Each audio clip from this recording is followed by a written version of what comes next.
Lahore TMA गंज बख्श town के इलाका में गैर कानूनी तामीरात का सिलसिला अरूज पकड़ गया।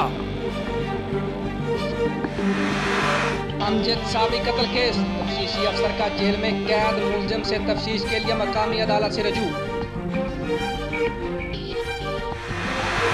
हनीफ अब्बासी ने सलाम न करने पर थानेदार की पिटाई कर दी, सीनियर सहाफी वसअतुल्लाह खान का दावा। DCO बहावलपुर ने हासिलपुर में खुली कचहरी लगाई तो शहरियों ने शिकायत के अनबार लगा दिए। शेख रशीद की डॉक्टर तारुल कादरी से मुलाकात, हुकूमत का वक्त कम रह गया, तहरीक मिलकर चलानी चाहिए, सरबराह अवामी मुस्लिम लीग। कोहाट गाड़ी पर फायरिंग, विलेज काउंसिल चेयरमैन अपने 3 बेटों समेत जाँ बहक। पानामा लीग से कुछ नहीं निकलना, धरनों और रैलियों का हशर सबने देखा, हमजा शहबाज। छोटू गैंग के सरबराह गुलाम रसूल को जिस्मानी रिमांड पर पुलिस के हवाले कर दिया गया।